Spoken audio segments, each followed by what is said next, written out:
Hello, welcome to the Roy Rogers News channel. Thank you so much for watching. Alright, today we're going to dive into the competitive analysis for Mandibuzz. And I would like to thank the viewer who wrote into the Gyarados competitive analysis video for giving me the Pokemon suggestion.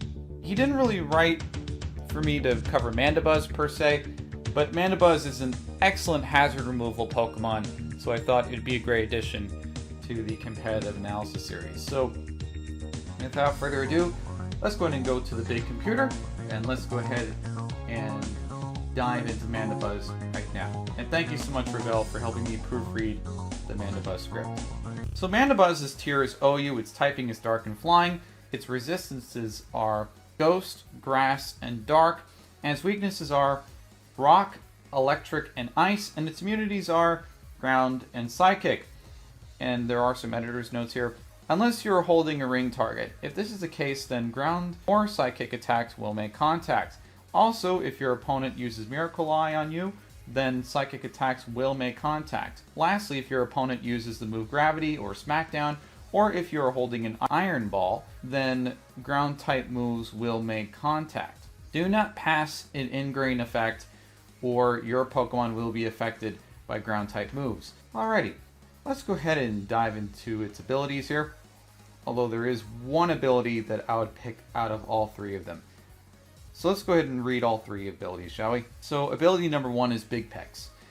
Protects the Pokemon from defense lowering attacks. Then you have Overcoat, which protects the Pokemon from things like sand, hail, or powder, i.e. Spore. And then you have a hidden ability, which is Weak Armor. Physical attacks lower the defense stat, and it raises the speed stat simultaneously.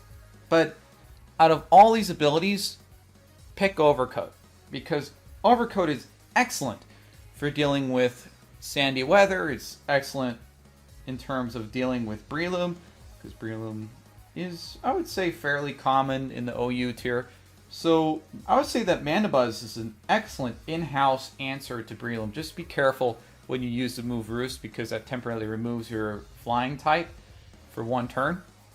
And Breloom can take advantage of that and do Focus Punch and knock you out. So be careful when you do the move Roost. But other than that, Mandibuzz is a good in-house check to Breloom, because, well, in-house counter to Breloom, because you can be able to not be put to sleep, and Breloom can't put its substitutes up because Mandibuzz is going to Brave Bird it, and Mandibuzz can Brave Bird it and knock it out. So Breloom does not like Mandibuzz very well. There is another reason why Mandibuzz can be able to weather a fair amount of Breloom's hits, because Mandibuzz has excellent base stats. What are the base stats, you may ask? That's a good question. Let's go ahead and read the base stats right now. So the HP is 110, its attack stat is 65, its defense stat is 105, its special attack is 55, its special defense is 95, and its speed is 80. Keep in mind that Mandibuzz is faster than Skymory naturally. Mandibuzz, if it is in a head-to-head against Skymory, then Mandibuzz has the speed advantage. However, if your opponent is good at predicting whether or not Mandibuzz is going to come into the field, then Skarm could use Taunt, predicting your Mandibuzz to come in. So these two birds can counter each other. You have to be careful as to how you use Mandibuzz and how you use Skarm. Make sure you keep that in mind when you're fighting bird versus bird. But in a face-to-face, Mandibuzz is naturally faster. I should also note here that Brave Bird would be good if you need a Conkeldurr counter. And if you have another Defogger in your team, then Mandibuzz does not need to run it. And the third point here, which I've added because of the competitive analysis video with Roadie Walk in the Infernape video, Roadie Walk mentioned this in passing, that Mandibuzz is an excellent Infernape check. Feel free to invest in a Mandibuzz if you need something to address Infernape. And Mandibuzz is also good for Reuniclus as well, because Mandibuzz can use Taunt. It can essentially destroy Reuniclus's ability to use Iron Defense, Recover, or Calm Mind, or Acid Armor. And this essentially shuts down Reuniclus's stall fights with you. And Reuniclus usually has Psyshock or Psykick, so it can't really hit Mandibuzz, since Mandibuzz is immune to Reuniclus's attacks. So that is definitely a perk to consider if you are having Reuniclus issues. Without further ado, let's go ahead and dive into all the variants of Mandibuzz right now. There are a total of 5 variants listed, so there are 3 commons and 2 uncommons. Let's go ahead and read the very first one, though, because this one is the most common variant of Mandibuzz. The classic Mandibuzz Defogger. What is the build on the classic Mandibuzz Defogger? Its IVs are HP 31, attack is 31, defense is 31, special attack doesn't matter, special defense is 31, and speed is 31. Its EVs are 252 HP, 252 defense, and 6 speed. Its nature's impish, so plus defense and minus special attack. Its moves are Foul Play, Taunt, Defog, and Roost. And its item can either be Leftovers or Rocky Helmet. And its ability is Overcoat. Alrighty, so let's go ahead and talk about the items first, because I feel like that the items are going to be easier to talk about than the moves here. So, Leftovers is excellent if you want gradual recovery, and Mandibuzz is really good at this. Now, you might ask me, hey Roy, how come you didn't list Leftovers in the Gliscor competitive analysis? Well, the reason why is because when you run a Gliscor, you're really running it as an offensive-defensive answer. What do I mean by that? Gliscor is excellent at punching back if it needs to. And also, if there are any physical Pokemon, like Conkeldurr, that were to do Mach Punch against Gliscor, or any sort of punching move against Gliscor, well, this assumes that you come into a Conkeldurr on the Switch, then every time you do that, you can get Rocky Helmet damage. And Gliscor is there specifically to take the brunt of physical Pokemon. Mandibuzz operates a little differently. It can do that role, which is why Rocky Helmet is there. But Leftovers is good for gradual recovery, and it can also outstall certain Pokemon, which we can get to a little later in the program. But Mandibuzz is really good at outstalling certain Pokemon, just like Skarm. Well, with the exception that Skarm can be trapped by Magnezone, and Mandibuzz can't be trapped by Magnezone. That is the Leftovers variant of Mandibuzz. Then you have the Rocky Helmet, which operates similarly to Gliscor, except Mandibuzz is not really the most offensive answer. It's more of a pure defense answer to a situation. But Rocky Helmet still works excellent on Mandibuzz. So let's go ahead and dive into all the moves here. Foul Play. What is Foul Play good for, you may ask? Well, Foul Play is good if you have, let's just say, on your opponent's side, you have an Excadrill, and your Excadrill is doing Sword Stance. Now, about, I would say 1 year ago, I used to be a frequent player of the Excadrill strat. And the problem with Excadrill is that when you're dealing with a Mandibuzz, you have to worry about Foul Play. And I got Foul Played pretty hard. I would say that my Excadrill got knocked out here. Mandibuzz was laughing throughout the match. Mandibuzz is really good at knocking out Excadrill and good at knocking out anything that increases its attack stats. So Foul Play is really good on Mandibuzz. Now you might be thinking, hey Roy, why would I want to go for a Mandibuzz? I can always go for an Umbreon and do Heal Bell, right? Both can learn Taunt, and Umbreon can learn Heal Bell. And Umbreon Synchronize is really good. If you Toxic Umbreon, then you get poisoned too. Mandibuzz has so many benefits Umbreon doesn't have. Most notably, Mandibuzz can be the answer against fighting types.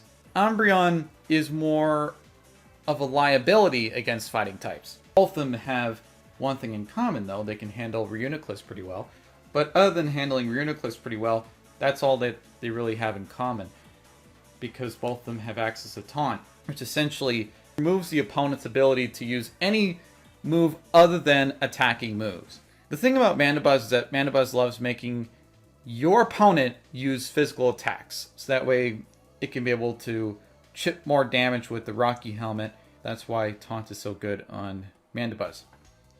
Then you have Defog, which essentially removes all hazards. Mandibuzz is an excellent defogger, just like Skarm is an excellent defogger.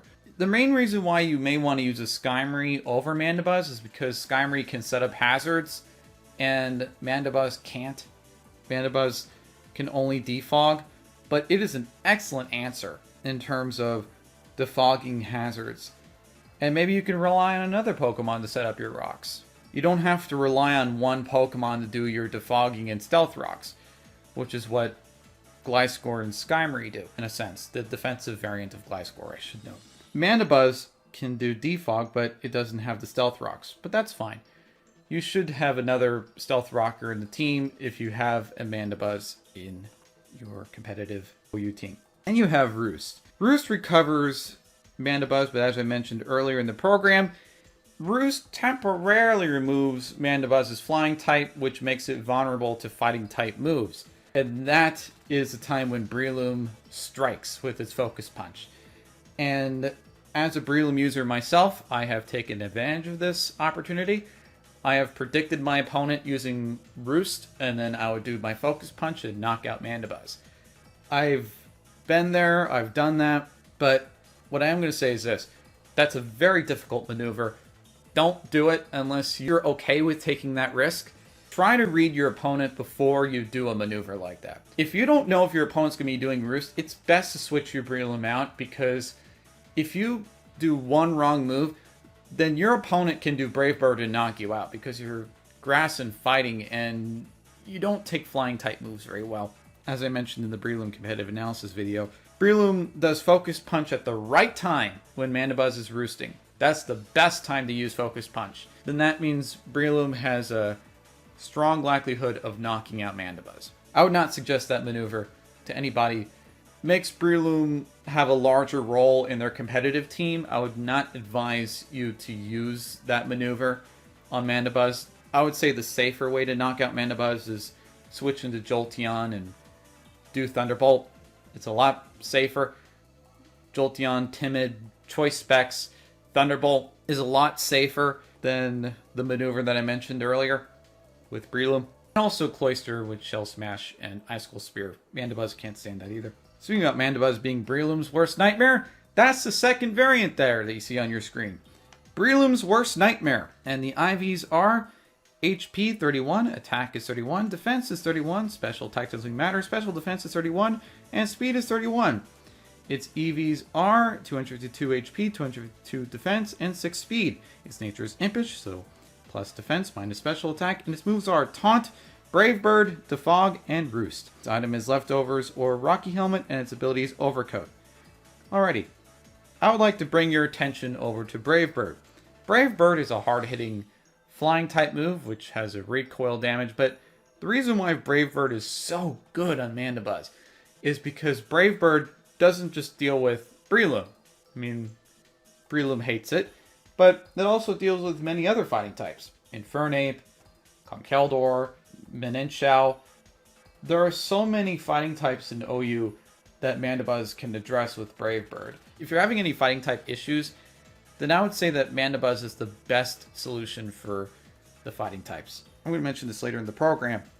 But even though the second variant is Breloom's worst nightmare, this Mandibuzz variant, Taunt and Brave Bird, is really good for another Pokemon, Configregis.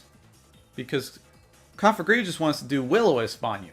You can prevent that from happening by using Taunt, and then you can use Brave Bird and Roost, and Configregis can't recover. It can't Pain Split because you taunted the Configregis, and you can just sit there and watch Configregis slowly but surely get knocked out. Mandibuzz can put Configregis to shame. And although there's one uncommon variant that really deals with Configregis well, but I can get to that later. And then we have the Stat Boost Punisher. And the IVs are HP 31, attack is 31, defense is 31, special attack doesn't really matter, special defense is 31, and speed is 31. Its EVs are 252 HP, 252 defense, and 6 speed. Its nature is impish, so plus defense minus special attack, and its moves are Foul Play, Brave Bird, Defog, and Roost. And its item is Leftovers or Rocky Helmet, and its ability is Overcoat. This variant of Mandibuzz is purely for preventing Pokemon from doing Swords Dance and that sort of thing. Because Foul Play is excellent for preventing Pokemon from setting up too much. If you're having any problems with stat boosters, then Mandibuzz is excellent to deal with that. Feel free to use that Mandibuzz to your liking. Let's go ahead and dive into the uncommon variants for Mandibuzz. Not really much to talk about on the third variant. It's pretty self-explanatory. There are 2 uncommon variants and there's a lot to talk about there. So let's go ahead and dive into the 2 variants that are listed here. The Item Remover. So IVs are HP 31, Attack is 31, Defense is 31, Special Attack doesn't really matter, Special Defense is 31, and Speed is 31. Its EVs are 252 HP, 252 Defense, and 6 Speed. Its nature is Impish, plus Defense, minus Special Attack. And its moves are Knock Off, Brave Bird, Toxic, or Foul Play, Defog, and Roost. Its item is Leftovers or Rocky Helmet. Its ability is Overcoat. Alright, let's go ahead and talk about 2 new moves I introduced here. Knock Off and Toxic. Now, you might have asked in the Gliscor video, how come Roy didn't mention anything about Toxic and Gliscor? Well, Gliscor is more of a defensive, offensive answer. Mandibuzz is more of a pure defense answer. Just like a Skarm. Skarm is more of a pure defense answer. Meaning that Mandibuzz can run Toxic, and it can fit pretty well in the Pokemon. And if you recall the moment that I said that Mandibuzz can also address Cofagrigus, this variant can address it very well. Because Cofagrigus oftentimes uses Leftovers as a crutch, since he can't recover. Well, Pain Split, I don't really count that as a recovery, because you have to predict to do Pain Split, and if your opponent is really good, your opponent could just switch into something that's low in health, so your Cofagrigus can't get that much health in the Pain Split. I've done that before to a Cofagrigus. Good times, good times. Toxic is really good if you want to whittle down Cofagrigus, and Toxic is a status move you can do to a Pokemon, and every turn the poison damage gets higher and higher and higher. So that is why Toxic is so potent against a Pokemon like Cofagrigus. Then you also have Knock Off. This one's really good. So Knock Off knocks off the item that the Pokemon has. Well, Cofagrigus is heavily reliant on Leftovers. Nope! You just knock that right off the field, and now Cofagrigus is forced to fend for itself, and that's something Cofagrigus is terrible at. Mandibuzz can really put the coffin back in the grave. I digress. This is not the Roy Rogers Humor channel. This is the Roy Rogers News channel.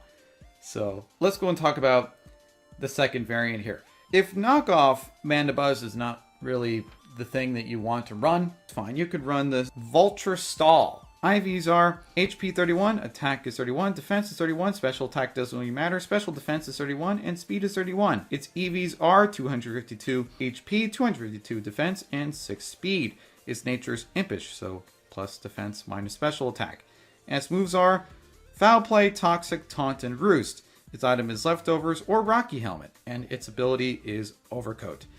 Now, hence the name Vulture Stall. You could use Taunt and Toxic. This forces any Pokemon that has recovery move, like let's just say a Blissey or Chansey, that's the only Pokemon left. And then there's Mandibuzz. Mandibuzz can taunt the Chansey, and then not only can taunt Chansey, but can also Toxic Chansey.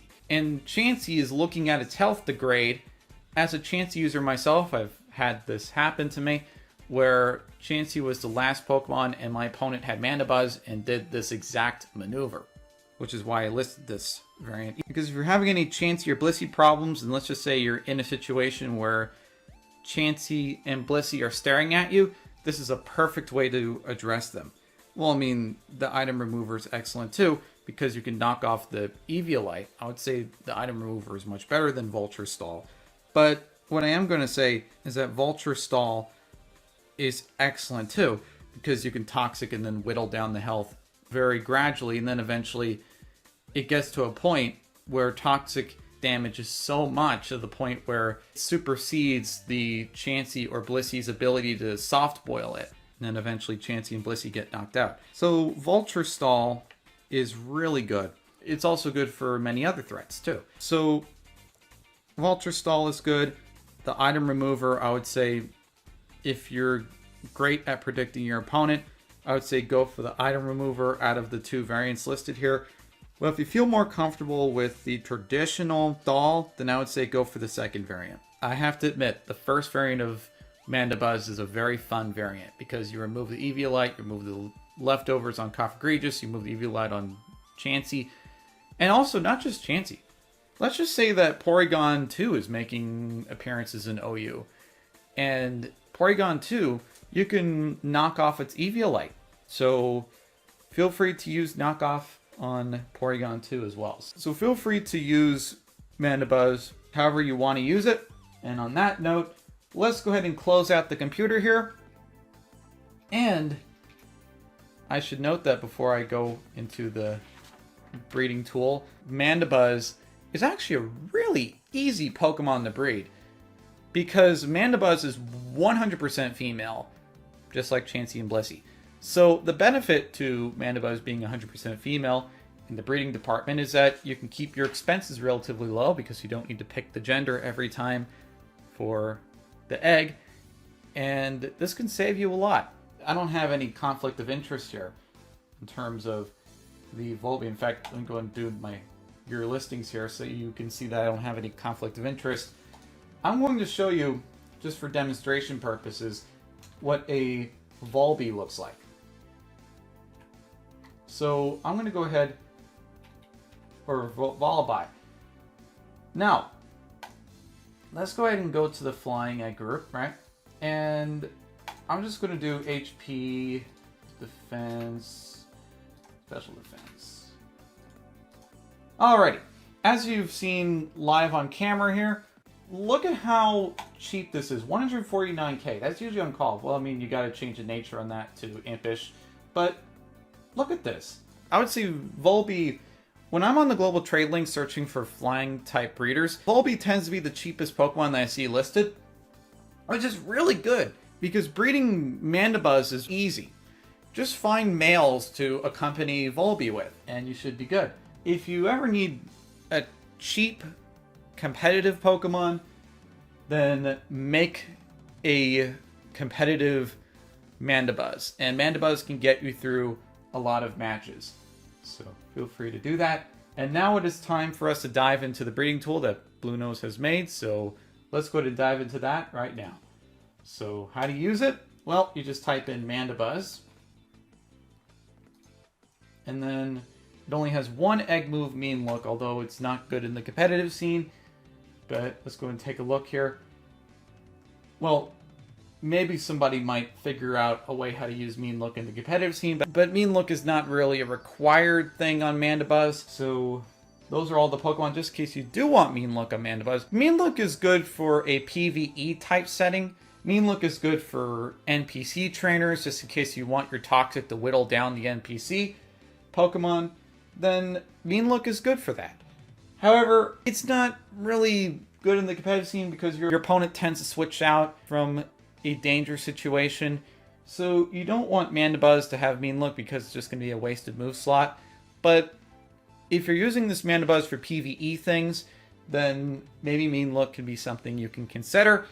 Just don't use it in PvP. Otherwise, you are likely to be very disappointed by the results. Alright, on that note, we're going to conclude the competitive analysis for Mandibuzz. It's a pretty short video, so Mandibuzz is pretty straightforward, just like Skyrim is pretty straightforward. Gliscor had a lot more moving parts, so that's why Gliscor took a little bit more time. Let's go ahead and close out the segment right now. This is the Roy Rogers News Channel. Don't forget to comment and subscribe to my channel, like the content that you see here. And this is the Roy Rogers News Channel, signing off. Fast, accurate, and biased, Roy Rogers News.